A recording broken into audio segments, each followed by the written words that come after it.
It's finally Dungeness crab season here in San Francisco, and for the past few weeks, crews have been returning to Fisherman's Wharf with their catch. Captain John Miller had already been battling a tough economy, brought on by the pandemic when the commercial crab season was delayed. Usually the season starts November 15th, but we started late because of a situation with whales and also because of price negotiations.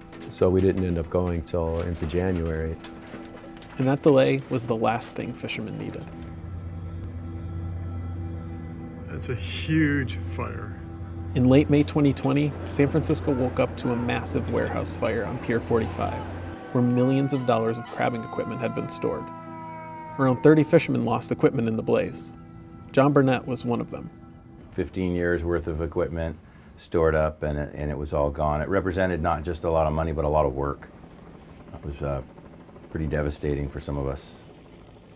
It basically wiped out all my traps. I lost 450 traps in the fire, so I had to buy all new ones. Each new trap costs around $200. That meant Miller needed around $50,000 to replace only half of what he had lost. I had to borrow a lot of money to get through this year, so I'm a long ways away from being able to put anything towards the good. It's just, there was no choice. I mean, I couldn't miss this crab season. During the holidays, crabbers can earn up to 60% of their yearly earnings. The delay meant fishermen like Miller missed the lucrative markets surrounding Thanksgiving, Christmas, and New Year's. I figure I've made about half of what I would have made normally if we'd have gone on time and been able to go till the end of the season, till the spring. But if they decide to close it in the spring, it would be devastating for us. John Barnett usually supplements his fishing earnings in the summer with private charters and tours. But with the pandemic, tourism around the wharf plummeted. I think without the fire, COVID would have made it difficult, but it would have been doable. And without the COVID-19 pandemic, Barnett says he would have spent his summer running tours. But both of them together kind of made me have to decide what I was going to do.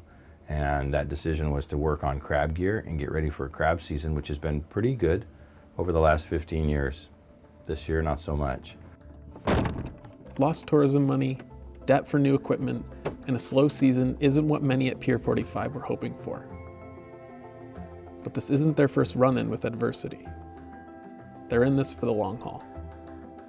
If you own a fishing boat and you're a fisherman, commercial fisherman, it's not like you can say, well, I'll take a year or two off and do some other job.